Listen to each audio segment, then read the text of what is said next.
Bienvenue à mon ciné balado, épisode spécial In Cold Light ou À froid en version française. Vous êtes en compagnie de Patrick Marleau et Jean-François Breton. Salut Jeff. Salut, salut.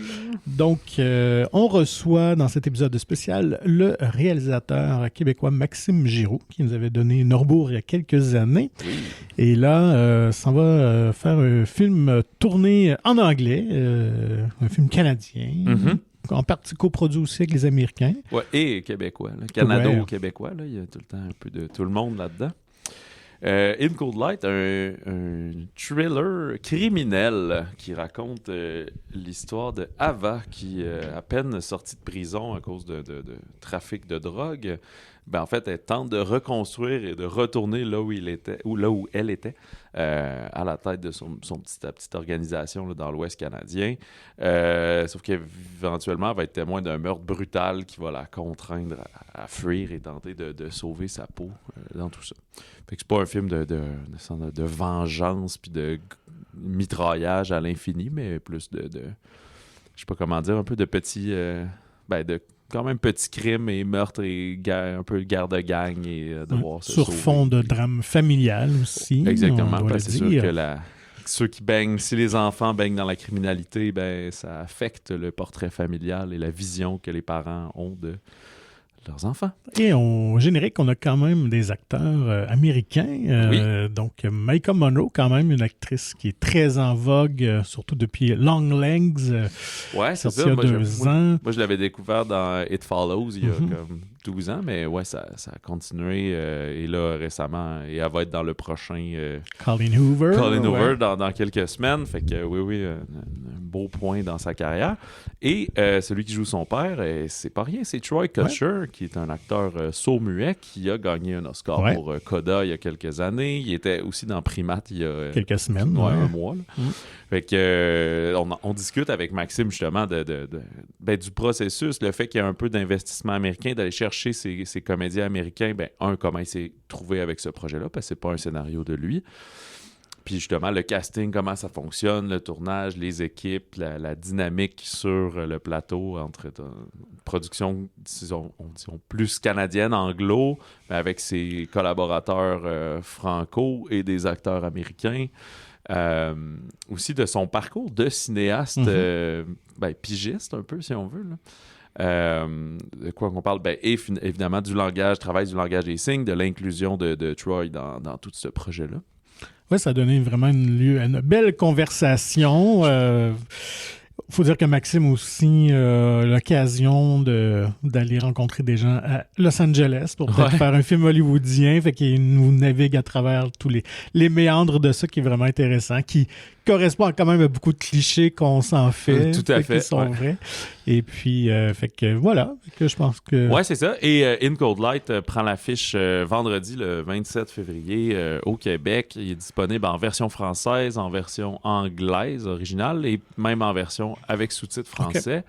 Une sortie large pour ce thriller-là, qui est un bon film, comme il décrit lui-même, il y a une belle esthétique unique. Parce que c'est quelqu'un qui ne s'est pas laissé trop influencer par le Goodfellas et toute l'aura des films criminels, puis qui est plus allé avec Sarah Michera, l'excellente directrice photo, un peu à leur façon, puis leur vision de ça. Il y a un côté très indie, tourné en super 16 mm aussi, fait qu'on voit le grain de la pellicule, justement, c'est sale un peu. Exactement, ouais. Donc, oui, quand même un visuel assez intéressant, puis bien porté honnêtement par le duo Monroe-Kutcher, qu'on croit vraiment, c'est un bon coup de casting, honnêtement. Ouais. Alors, sans plus tarder, voici la conversation avec Max Giroux. Bienvenue à mon ciné balado, épisode spécial In Cold Light. Vous êtes en compagnie de Patrick Marleau et Jean-François Breton et de notre invité spécial, le réalisateur Maxime Giroux, qui nous avait donné il y a quelques années Norbourg et là, qui nous offre un film tourné en anglais. Est-ce qu'on dit Maxime Giroux ou Giroux? C'est une bonne question, mais Giroux, c'est une bonne question. Hein, t'es allé à Tribeca, c'est à New York, ça? Ouais. Je m'en souviens plus. On dirait qu'il y a plein de choses que je me souviens plus de ma carrière. J'essaie de... Mais Maxime Giroux, je sais pas. Prochaine fois, je vais penser à vous. Puis est-ce qu'il prononce le c'est moins pire que Villeneuve, Denis Villeneuve. Newtown. Ça m'arrive tellement souvent, là, parce que nécessairement parce que je viens du Québec, ils vont tout de suite me parler. J'étais en Californie au mois de janvier, puis ils me parlent tout de suite de Denis Villeneuve. Puis à chaque fois, je suis comme, what? Où? Oh, yeah. Ils sont pas capables de dire son nom. Ouais, ils sont pas capables. Mais c'est fou à quel point c'est une. En tout cas, bref. Oui, donc bonjour. Bonjour. Maxime Giroux, ils pensent que je suis une femme, souvent, des Maximes. C'est souvent des femmes. Ouais. Il doit faire le saut quand il te voit. Un peu, oui, tout à fait. C'est ton 5e long métrage, 4e? Je pense mon 6e. 6e, oui. Je pense, demain, Jour pour Jonathan. Après ça, Félix et Mira, La Grande Noirceur, Norbourg, et là, 6. Cold Light. Puis, film canadien? Y a-t-il coprod Canada-États-Unis? Canadien-Québec? Techniquement, c'est Sodec Téléfilm, mais il y a aussi eu d'argent des Américains. OK. Ouais. Donc, XYZ. Oui, c'est ça. Il y a d'argent américain là-dedans. Mais c'est pas. C'est des producteurs. C'est un peu compliqué, tout ça, parce que tu peux pas produire.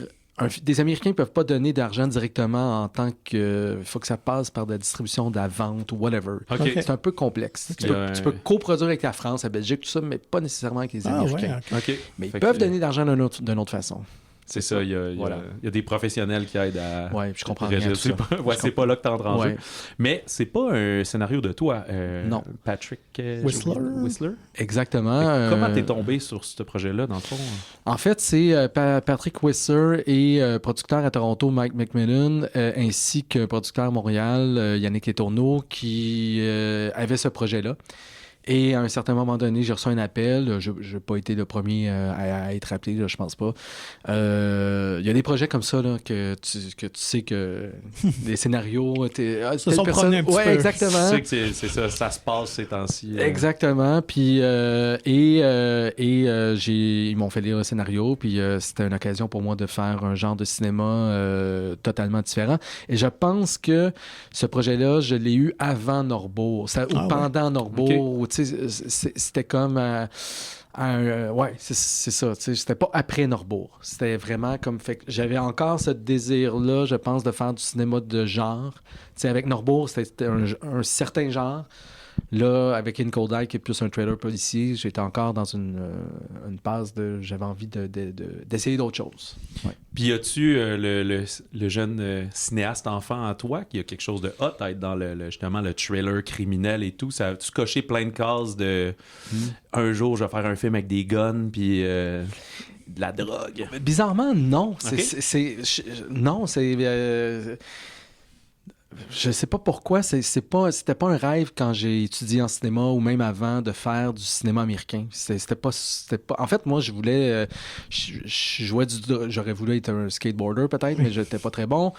Je voulais être un drummer, je jouais du drum, mais j'étais pas très bon. Puis un moment donné, je suis devenu réalisateur parce que t'as plein de gens qui t'entourent puis qui peuvent te rendre meilleur. Je sais pas si tu comprends un peu ce que je veux dire. Et j'étais plus dans le vidéoclip, la musique que le cinéma. Fait que je te dirais que j'étais pas vraiment ancré dans un cinéma hollywoodien quand j'étais jeune. Star Wars, je connais pas ça tant que ça. Je connais ça, je les ai vus, mais j'étais pas le gars qui tripait là-dessus. En fait, moi, ma découverte du cinéma, c'est quand j'ai compris qu'il y avait un cinéma européen qui existait. J'avais 17 ans. J'ai comme vu des films de Mirko Kusturica ou des trucs comme ça. Puis là, j'ai fait « Ah, le cinéma commence à m'intéresser. » Donc, pour moi, quand est venue la chance de faire un film de gangster, trailer, c'était pas un rêve de jeunesse comme Denis Villeneuve, justement, avec un film de science-fiction ou tout ça. C'est pas ton film pont vers les États-Unis. Non, vraiment pas. Vraiment, ça a été vraiment une opportunité de m'ouvrir des portes justement sur quelque chose que je ne connaissais pas et qui n'était pas d'emblée ce que j'étais moi, comme cinéaste. Tu as quand même des grosses pointures, des noms très connus. Maika Monroe, une actrice qui est vraiment en vogue depuis quelques années. Comment tu as mis en place tout ce casting-là? Est-ce que c'était un souhait dès le départ avec elle et Troy Kotsur? Ça a été vraiment un apprentissage. Je savais que pour un film québécois-canadien, petit film, on est des petits films pour les Américains, là, pour avoir entendu parler Philippe Falardeau, de vive voix, il m'en avait parlé, les problèmes que tu as de caster des acteurs américains. C'est très complexe parce qu'ils veulent pas nécessairement s'engager au cas où qu'il y ait de quoi de mieux. De quoi de mieux. Il y a un gros budget, une télésérie aujourd'hui. Beaucoup, ils veulent des comédiens, ils veulent être dans des séries plus que dans des films aujourd'hui. Ah ouais, OK. Fait qu'ils veulent pas signer. Ils veulent pas signer. Puis toi, tu as besoin de signer pour avoir l'argent puis aller tourner dans 2 mois, mais eux, ils veulent signer une semaine avant le tournage. OK. Fait que c'est très complexe. Puis en plus de ça, si tu as d'argent américain, ben tes investisseurs américains te disent telle actrice, elle est connue, mais elle n'a pas... Elle a juste 1 million de followers sur Instagram, Ouais, c'est pas assez. Ah ouais, ok, sur 1 million, mais... Je savais pas qu'on était... sur des grosses productions, je savais qu'il pouvait avoir ce facteur-là. Là. C'est pas pour rien qu'on voit The Rock dans tous les mêmes genres de films, mais je pensais pas que même dans le indie, ça venait affecter aussi. Ouais, puis ils ont vraiment des... Je sais pas comment ils font ça, mais un genre d'algorithme avec... où est-ce que telle actrice, ben ça va te donner... on va juste pouvoir te donner $1 million. Si telle autre actrice, c'est 2 millions de dollars. Telle autre actrice, oh non, ça vaut même pas la peine. Tu sais, fait que finalement, tu cherches une actrice de plausible pour ton film de tel âge, il n'y en a pas 46 000. Il n'y en a pas, vraiment pas, en fait. Okay. Et là, on te propose des noms, puis là, tu fais comme, quand on te propose des noms, des fois, là, ça n'a pas rapport. Puis, tu sais, je veux dire, tu sais, un moment donné, il y avait une comédienne que j'adore, que je trouve qui est devenue dans Substance. Oui. Ouais. Margaret Qualley? Oui. Ah, tu sais, hey, elle, ça serait cool, tu sais, puis on n'était pas rendu au point de donner le scénario, mais j'ai dit, mais non, ça fonctionne pas. Je veux dire, je la trouve très, très bonne, mais ça fonctionne pas pour être ce que pour ce film-là. Mais eux, c'est pas comme ça qu'ils pensent. Je veux dire, fait qu'à un moment donné, c'est la valeur, c'est pas le... Ouais, exactement. Fait que là, à un moment donné, il faut que tu fasses non. Puis là, finalement, il en reste plus beaucoup, mais Micah, elle pourrait être super, tu sais. Là, t'espères juste que son agent va lire le scénario. Sûrement que ça va être son assistant en premier. Fait que là, l'assistant lit le scénario. Là, l'agent lit le scénario. Là, je parle du manager. T'as l'agence, là, admettons, CCA ou William. Là, je ne sais pas combien de gens qui lisent le scénario avant que ça se rende à elle. Fait que c'est complexe. Ouais, et long aussi. Et long. Puis là, OK, elle veut te rencontrer. Fait que là, tu la rencontres via Zoom. Puis là, fait que tu fais pas d'audition, là. Non, tu fais pas d'audition. Puis là, t'espères que tu parais bien via Zoom, là. Je veux dire, avec my big accent, like the Denis Villeneuve accent, you know? Il parle mieux que moi. Mais tu sais, on a des accents. Fait que là, t'espères, puis un moment donné, ben, tu reçois une réponse, puis OK, elle va le faire. Ah ben, cool, ça nous permet de... Là, on peut aller chercher quelqu'un d'autre. Là, parce qu'à ce moment-là, tu as ton financement quand tu es rendu à prendre les comédiens? Ben nous, c'est ça qui est bizarre au Canada. On a déjà notre financement, oui. On a déjà le téléfilm Sodec, alors que aux États-Unis, c'est tout le contraire. C'est-à-dire que j'ai un autre projet aux États-Unis, c'est... Tu n'as pas d'argent tant aussi longtemps que tu n'as pas d'acteur. Ouais. Quand tu trouves un acteur, là, tu vas aller chercher l'argent. Ouais, c'est pour ça que des fois, on entend parler, hey, ils vont faire un nouveau film sur la vie de, je sais pas, Edgar Allan Poe avec Paul Mescal. Puis c'est comme, y a-tu un scénario d'écrit? Non. Exactement. Comme, on a cette idée-là, on a ce gars-là. Fait que là, on planche. Puis c'est exactement. Vous annoncez ça déjà, là, qu'il y a juste un brainstorm. Moi, j'ai été approché par une grosse boîte que finalement, j'ai pitché, mais j'ai pas...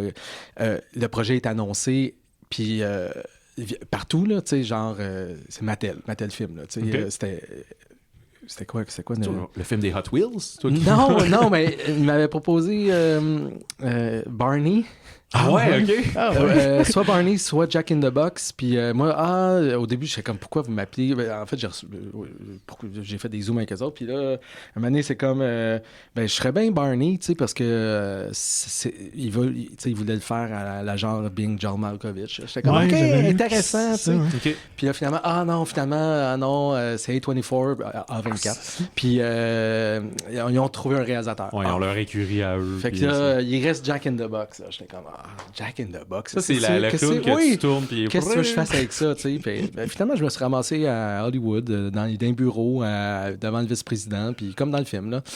Puis j'ai pitché une idée, puis ça n'a pas marché. c'est comme ça. Tu fly-in pour Hollywood pour un 15 minutes de rencontre. Genre, mais j'avais passé des étapes avant. J'avais pitché avec des exécutifs qui aimaient le projet, puis Mais tu sais, c'était surréaliste. Je m'attendais pas à être de... Tu sais, puis j'aurais dit quand je suis rentré, là, I don't know qu'est-ce que je fais ici, tu sais, I just want to go skate. There's a skate park there. Mais parce que je fais du skate. À Venice Beach. Oui, exactement. C'était pas loin en plus. Mais toi qui ne rêvais pas nécessairement d'être cinéaste, puis t'es-tu intimidé ou t'es juste, comme tu dis, non, je m'en foutais un peu parce que j'ai rien à perdre. On est vraiment dans une bonne position, les Québécois, quand on arrive. Puis, je veux dire, Denis puis Jean-Marc Vallée, ça n'a rien à voir avec moi. Eux sont arrivés par la grande porte. Moi, je rentre pas par la grande porte. C'est beaucoup plus difficile. Denis est rentré et Jean-Marc ils sont rentrés par la grande porte dans le sens que Denis a été nommé aux Oscars. Ouais. Il est arrivé avec un DOP extraordinaire pour Prisoner, qui était, mon Dieu, son DOP, que j'ai oublié son nom, un dieu de Hollywood. C'est Roger Deakins? Oui, Roger Deakins, exactement. Tu sais, fait que quand t'as Roger Deakins, t'as des comédiens qui viennent avec. Tu sais, je veux dire, il est arrivé par la grande porte, Denis, puis en plus, il a du talent extraordinaire, puis il est gentil, puis tout ça. Moi, c'est pas la même chose. Fait que, tu sais, pas très gentil. Non, je suis moins gentil un peu, c'est vrai. Et puis j'ai aussi une feuille de route qui est vraiment pas celle de Jean-Marc ou de Denis, ça n'a rien à voir. Mais quand même, je me suis retrouvé là, c'était quand même le fun, c'était drôle, tu sais. Puis, mais en fait, on parlait de ça parce qu'il annonce ses projets, puis il y a même pas... eux, ils ont 6 pages. Puis c'est juste des photos, presque. Je comprends. Ils m'ont envoyé un deck, c'était 3 paragraphes. Tu sais, le jouet, on veut un film d'horreur, tu sais, puis je sais pas si tu comprends, mais c'est tout, là. Puis là, toi, t'arrives avec un genre de 30 pages de script. Ouais, c'est plus un squelette. Un squelette avec plein de photos, tout ça, puis ils n'ont rien. Puis là, ils auditionnent tout le monde, ils vont prendre le concept. Exactement. Puis je pense qu'ils n'ont même pas encore trouvé. Là, ça se peut qu'il n'y ait pas de bonne idée à faire avec ça. Ça se peut. Mais moi, je pense que notre idée était pas mal.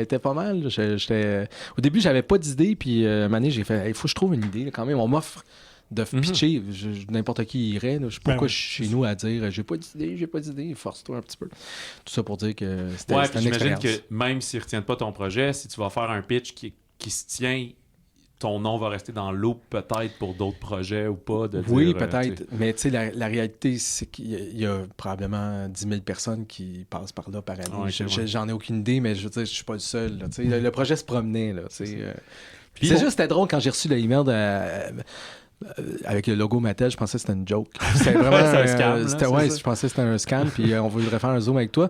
Puis la raison pourquoi ils m'ont, bizarrement, moi je pensais qu'ils avaient vu Norpo, whatever, c'était La Grande Noirceur. OK. Puis c'est mon film le plus weird, tu sais, puis ils voulaient quelque chose de weird, tu sais, c'est ça. Ouais. Et pour une Code Light, donc c'est Maïka qui arrive en premier dans le projet. C'est super intéressant. Non, c'était vraiment intéressant. Et là, est-ce que pour le personnage de Troy Kotsur, est-ce que c'était déjà écrit comme quelqu'un de malentendant ou ça a été changé? Non, c'est ça.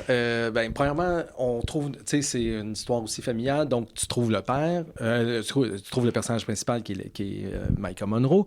OK, on va trouver un père après et un frère.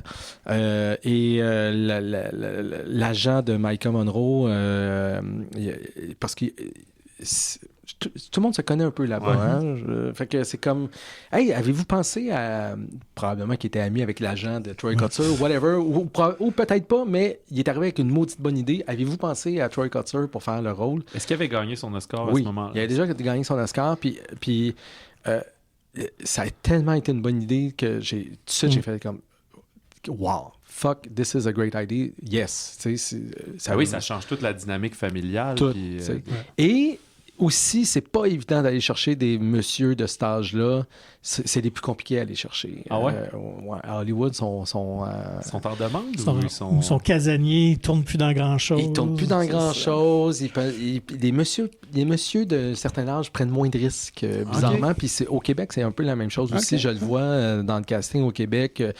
Il y a plus de femmes aussi. La compétition est féroce pour des femmes. On le sait, là, d'un certain âge, c'est plus compliqué pour elles, malheureusement. Les gars ont plus, une fois qu'ils ont le statut, ils ont un peu de contrôle. Puis c'est plus compliqué d'aller chercher des... Okay. Fait que tout ça s'emboîtait comme de façon parfaite. C'est-à-dire qu'il était libre, il avait du temps pour faire le film, il voulait le faire. C'est un gars qui vient d'Arizona, il aime les chevaux. Il est parfait pour le rôle. J'adore sa gueule, j'adore son jeu, je le trouve charismatique.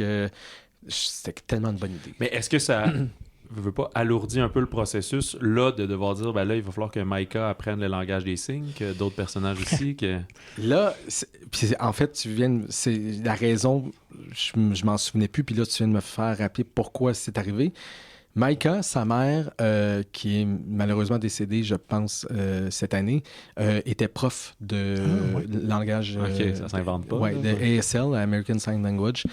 Et donc, Micah a beaucoup grandi dans ce milieu-là. Sa mère n'est pas sourde et muette, mais elle a grandi dans ce milieu-là. Donc, pour elle, c'était assez facile d'apprendre...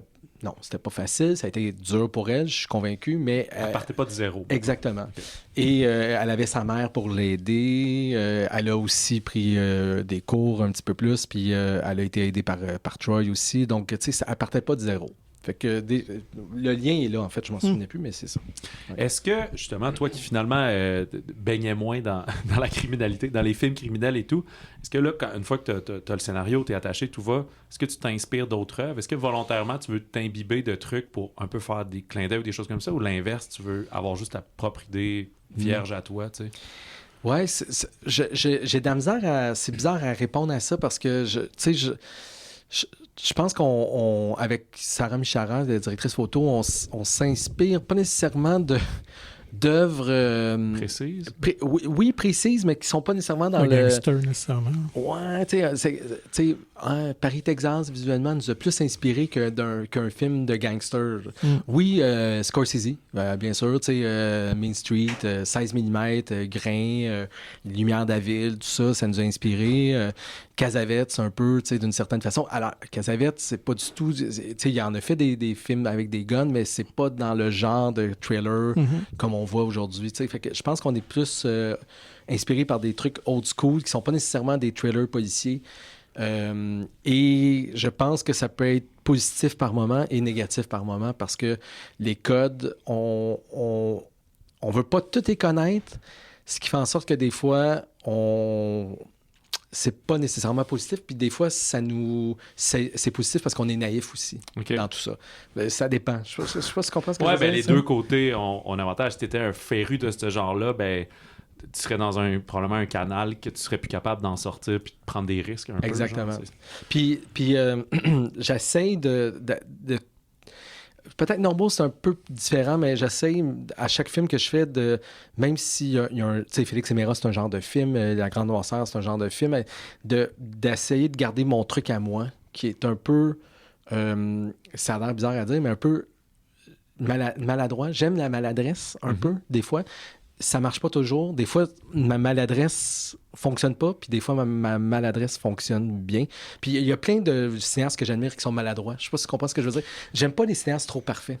Trop, tu sais, où est-ce que tout est bien rodé, puis c'est pas vrai, il y en a que j'aime, là, tu sais, il y a des on parlait de Back to the Future, qui est un film parfait, puis, mais en général, j'aime les cinéastes qui sont un peu plus Cassavetes que la perfection de Spielberg. Ton désir d'être drummer, il y a aussi un peu ce côté-là. T'sais, en musique, tu as beaucoup l'énergie de maintenant, quand tu enregistres un album dans la production, fait que tu as pareil dans ton tournage. Tu as ce que tu as prévu, puis qu'est-ce qui va arriver le jour même, puis des fois, j'imagine que. Oui, puis faut que ça avance. Oui, puis aussi, tu sais, le film a été tourné. Je pense qu'on est un petit peu. Rebelle, Sarah puis moi, et encore une fois, ça peut être positif et négatif, mais tu sais, on voulait pas faire des images léchées à la Netflix. Tu sais, il y a des très bons films qui le font très bien, mais moi, j'ai l'impression que je suis pas capable de faire ces films-là. Tu sais, fait qu'on mise sur d'autres choses, à être un petit peu plus greedy, un petit peu plus sale, un petit peu plus tout croche. Je le voulais tout croche, ce film, là, tu sais, tout croche dans le bon sens. Caméra un peu... un peu comme le personnage, tu sais, un peu dans la fuite, mais dans l'instabilité, dans le... Ben, je veux pas... C'est pas négatif, je dis positivement, mais un peu vite fait, bien fait. Là, oui, exactement. Oui, c'est ça, exactement. Parce que c'est l'état d'esprit du personnage. Elle peut pas rester en place. Puis moi, en tant que cinéaste, j'avais envie qu'on ressente ça dans le film avec ses qualités et ses défauts. Avez-vous tourné à Calgary ou dans quelle ville vous avez tourné? On a tourné à Calgary, Ponoka, qui est pas loin de entre Edmonton et Calgary, dans un vrai rodéo, et à Montréal, bizarrement, parce que SODEC oblige, on est obligé de dépenser d'argent au Québec. Ouais. Donc, il y a beaucoup d'intérieurs, entre autres... En studio? Oui, sur le bord de la métropolitaine. Helen Hunt, c'est sur le bord, on entend les trucks passer, là, c'est ça. Et quand on va tourner, justement, dans d'autres villes comme ça, Calgary ou Edmonton ou plus loin... j'imagine que tu dois te déplacer avant le tournage pour te faire déjà une idée, ton repérage et tout ça? Ou moi, c'est la partie que je préfère de faire des films, en fait. Autant Félix Héméra, Norbourg, un peu, même Norbourg. Je suis quelqu'un qui adore l'architecture, j'adore des villes, j'adore la nature aussi, mais j'adore comment les villes se construisent, se font, puis... J'adore les ambiances et quand je fais de la recherche de location ou c'est de la recherche aussi de qu'est-ce qui va être mon film, c'est mon plus grand fun. Donc, bien avant, des mois avant, je prends plein de photos. La plupart des locations, c'est moi qui les trouve parce que pour moi, c'est des personnages et ça fait partie de comment on raconte l'histoire. Je sais qu'il y a des réalisateurs qui le font pas tant, c'est-à-dire qu'ils engagent des gens puis qui arrivent... Il y a beaucoup de second unit qui s'occupent de plein d'affaires. Moi, ça, je comprends pas ça. En fait, je trouve que quand je fais ma recherche de location, quand je pars des semaines avant, puis tu sais, je suis allé plusieurs fois à Calgary, seul ou avec Sarah, j'apprends sur les gens qui sont là, j'apprends sur la ville. En fait, je vis. Je fais pas juste un film, j'apprends sur la vie, sur une autre vie, sur une ville, sur des gens, sur des cow-boys que j'avais des préjugés, que, encore une fois, les préjugés sont défaits parce que y a des super bonnes personnes, même s'ils sont pour le pétrole puis ils votent à droite, c'est des bonnes personnes pareilles, puis ils m'ont aidé, puis je les ai adorés. Je sais pas si tu comprends. Je suis en train de... pour moi, c'est ça, faire du cinéma, beaucoup plus que d'arriver sur un plateau puis mettre ma caméra qui est là. C'est tout ce qu'il y a autour qui me passionne. Ouais. Tu as parlé beaucoup de Sarah Michara. Elle avait fait Norbeau. Je ne sais pas si elle a fait tes autres films. Elle a fait tous mes films. Est-ce que là, 30 ans, 29 c'est à la vie ans, à la mort. Toi, tu peux plus travailler avec une autre directrice photo. Je peux pas... Tu sais, le cinéma, c'est une industrie où est-ce que... comment dire, il y a des tensions, il y a beaucoup de tensions. Je veux dire, je m'engueule avec Sarah, là. On s'engueule. Okay. Bon, on s'engueule pas. C'est pas engueuler. On a des différends. Ben, c'est sûr. Je veux dire, le cinéma, c'est ça. Je veux dire, c'est... tu sais, puis je sais qu'on est dans un air de l'empathie, puis bienveillance. La bienveillance sur les plateaux de tournage, oui. Mais c'est un peu de la bullshit, dans le sens que un plateau de tournage, même les plateaux les plus bienveillants, il y a du monde qui s'y déteste. Parce que il y a de la tension, c'est stressant, tu tournes, tu t'es fatigué, tout le monde a son ego, de la mauvaise communication. Fait que c'est sûr, dans n'importe quel bureau, de toute façon, même chez les fonctionnaires, il y a du monde qui s'aime pas. Fait que, tu sais, un moment donné, là, on essaye que tout le monde... Mais c'est sûr, quand moi et Sarah, des fois, on a de la petite friction. On en a eu une fois sur ce film-là. C'est tout à fait normal. Une fois par shoot. Tu sais, c'est comme... après, peut-être qu'un moment donné, elle va s'écœurer de faire des films avec moi. Moi, je ne m'écœure pas parce que on communique... on communique tellement facilement, visuellement. On pense pareil. On n'a pas besoin de parler pendant des heures sur ce qu'on veut faire. On est comme une seule personne. Tu sais, ouais. C'est ça. C'est ça. On s'engueule. On est une personne qui s'engueule. Y a-tu cette appréhension-là, justement? Tes films au Québec, c'est quand même une grande famille. C'est-à-dire qu'à un moment donné, tu le sais un peu comment va être Christine Beaulieu, comment va être... j'ai oublié Martin dans Félix Héméra. Martin Dubreuil, puis tout. Mais là, t'es comme... Là, Maïka, Troy, les autres, je les connais pas. Mm-hmm. Ils vont être talentueux. Ils vont-tu être le fun? Ça va-tu être vivant ou c'est tout le monde dans son trailer? Puis t'es pas obligé de parler contre eux. C'est pas ça le but, mais il y a un peu de... Va-tu être le fun, ce shoot-là? C'est une autre dynamique. Premièrement, c'est une dynamique... Tu sais, je travaille avec toutes les mêmes personnes que depuis le début, à peu près. Là, mon costumière, Patricia McNeil, monteur, peu importe. Philippe Brault. Puis sur le plateau, je connais tout le monde. On se connaît tous. Puis tout le monde est quand même, je parlais de bienveillance, empathie, il y en a une, on s'aime tous, mais des fois il y a des conflits, mais on s'aime tous. Et quand tu arrives sur un plateau, je pense que quand les Américains arrivent sur des plateaux comme ça, ils n'ont pas le choix d'embarquer. Bien sûr, il y en a qui n'embarquent pas, mais on a quelque chose des Québécois qui font en sorte que... Hein? Mais il y a comme... On n'est pas ici... On est ici pour faire de l'art, du cinéma. C'est pas une business. Il y a comme quelque chose qui se passe que... Ça s'impose un peu. Le machinot, le grip, l'électro, l'assistant de production, tout le monde est passionné. Tout le monde, ça paraît. Fait que les comédiens sont comme... OK, là, je m'en viens faire de l'art. Là. Je m'en viens pas créer... Je suis là pour les bonnes raisons. Puis c'est sûr qu'il y en a qui doivent être plus difficiles que d'autres. J'ai genre Chia Leboeuf qui a tourné à Montréal, c'était l'enfer. Ouais. C'est une autre affaire. Lui, il a des problèmes. Mais Maïka, je pense c'était vraiment une trooper. Elle est arrivée, puis pas du tout compliqué. Elle était là. Elle est dans toutes les scènes. Toutes les scènes. C'était difficile. On tournait de nuit. Jamais chialé. Troy, il était adorable. Je veux dire, tu connectes avec Troy en 30 secondes. C'est impossible de ne pas l'aimer. Maïka aussi, tout le monde l'aimait. Et Hélène Hunt, c'est sûr que c'est une plus grosse pointure. Puis moi-même, j'étais beaucoup plus nerveux. Mais elle a été là une journée. Là. Une journée, puis elle est arrivée la veille. Moi, je l'ai rencontrée. J'avais parlé par Zoom plusieurs fois, mais la première fois que je l'ai vue, là, c'est dans la roulotte avant qu'on tourne. Fait que c'est autre chose. Fait que... Mais t'imagines, t'arrives sur un plateau, une journée, tu sais pas là, c'est qui ces gens-là. Fait que c'est plus dur pour quand t'arrives une journée. Mais vraiment, ils ont été super. Puis je pense que Denis amène ça à Denis Villeneuve, là, on revient à lui parce que, puis moi, ça n'a rien à voir avec lui. Lui, il travaille avec tous les plus grands de ce monde. Mais je pense que lui, puis Patrice Vermette, puis son équipe de Québécois, il amène ça sur des plateaux. Jean-Marc faisait la même chose avec ses DOP québécois. Un moment donné, je tournais avec le DOP Yves Bélanger, puis il recevait des textos, je me souviens plus du genre de Nicole Kidman, puis il parlait de perte avec. Je sais pas, il y a comme quelque chose, ils n'en reviennent pas. Les Américains, je pense, ils n'en reviennent pas de comment on est à l'aise. Il n'y a pas de bullshit avec les Québécois. Mais c'est peut-être aussi, je pose la question, je suis pas là-dedans, je suis comme en périphérie, mais comme tout le monde fait ses classes au Québec avec notre cinéma qui est pour le meilleur, pour le pire est financé et tout, ben il n'y a pas cette dynamique-là nécessairement de rentabilité, de performance, de les producteurs sont sur le plateau, puis peut-être que c'est ça qui impacte. Exactement. On est protégé d'une certaine façon, le Québec, par tout ce marché très capitaliste du cinéma américain. Puis quand on fait des films ici au Québec, on est très choyé d'avoir cette chance-là de pas avoir à faire 200 millions de box-office, de pas, soit tu fais des films du cinéma d'auteur, tu t'espères aller à Berlin, Locarno, Cannes, on l'espère, soit tu fais des films de box-office, puis tu sais, des Troji, il fait des bons box-office, et gens aiment ses films. Je sais pas, on a vraiment une chance.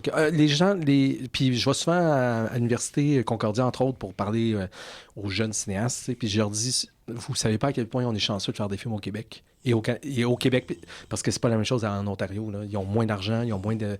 On est libre ici. Là. Une fois que ton scénario il a été accepté... C'est ça. Oui, il prend 8 ans là, avant que tu puisses le tourner, mais... Oui, mais à Los Angeles, il prend aussi 8 ans pour les gens qui sont pas ça. Comme Denis ou whatever. C'est ça, oui. Guillermo del Toro, ça va plus vite quand il veut faire un film, mais il y en a plein. Mais tu sais que P.T. Anderson a de la misère à se faire financer, là.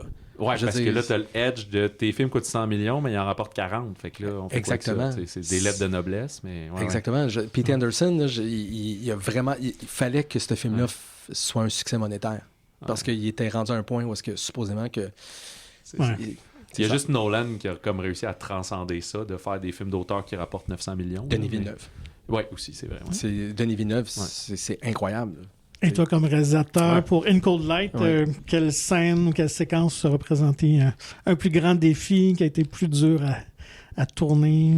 Ah oui, c'est juste des séquences de chevaux, des affaires de même? Ou c'est un film que à peu près toutes les scènes ont été difficiles à tourner, même celles qui paraissent simples. Les animaux, les bébés, la nuit, le temps de tournage, le sang. Ça a été... Il y a beaucoup de lieux aussi, là, c'est ça? Il y a beaucoup de lieux, il y a énormément de lieux, puis tout a été compliqué dans ce film-là. Même des scènes qui paraissaient vraiment... Tu sais, la scène, il y a une scène de dialogue pendant 5 minutes, chant contre chant, avec Troy Kotsur. Avec la lumière qui s'allume, c'est ça, la lumière de avec l'œil magique. Oui, exactement. ça paraît pas, mais c'est très compliqué à faire parce qu'il faut amplifier la vraie lumière. Donc, il faut que les gars, ils pèsent au bon moment. Les techniciens pèsent au bon moment. Puis là, tu as une caméra, fait que tu filmes 2-3 fois de différents angles, oui, que ça soit raccord. Il fallait que j'explique aux comédiens que c'est à ce moment-là que tu lèves le bras. Puis là, les techniciens, c'est à ce moment-là que vous allumez la lumière. Puis... Mais aussi... tu tournes pas de la même façon avec quelqu'un qui est en langage des sourds. Tu peux pas tourner un plan très large, puis tu peux pas tourner un gros plan. Tu vois pas les mains. C'est toujours en plan cowboy. C'est un plan américain. Ouais. Je veux dire, moi, ça, j'avais pas pensé à ça, là, mais un moment donné, j'étais comme, ça va être du champ contre champ, plan américain, puis ça va être ça. Là. Des fois, tu as des gros plans quand tu as des réactions où est-ce que c'est juste des yeux, tout ça, mais tu sais, donc, même ça, c'est un défi, parce que pour moi, faire du champ contre champ, tabarnane, c'est plate. J'ai l'impression de faire anti-gang là, ou whatever. Là, fait que tu sais, mais je pense qu'on a réussi à créer une tension dans cette scène-là d'une autre façon avec la lumière. Ouais. Puis, oui, c'est full créatif, c'est génial. Ben, je pense qu'on va arrêter ça là. Durée de temps, mais Maxime, t'es fantastique. On parlerait de toi encore et encore. T'as-tu un prochain projet quand même? C'est chiant de dire ça, ton film sort, mais c'est comme, mais la suite, c'est quoi? Non, j'attends le refus de Sodec et Téléfilm. Très bientôt, là. Je suis à mon 2e dépôt, puis si on l'a, tant mieux, merci. Mais avec Métafilm, donc Sylvain Corbeil, un film sur une histoire vraie, sur un ancien ministre péquiste et les journalistes de Radio-Canada qui sont allés en Roumanie interviewer un pasteur dissident à l'ère de Ceausescu. Okay. Et ça a été une des raisons pourquoi il y a eu la révolte et la révolution, la chute du régime. Et c'est 2 Québécois. Ça a l'air d'un petit film facile à tourner. Non, ça va être vraiment très compliqué aussi. OK. Fait que bonne chance avec ça. On va être au rendez-vous pour discuter, pour aller voir le film. Merci beaucoup.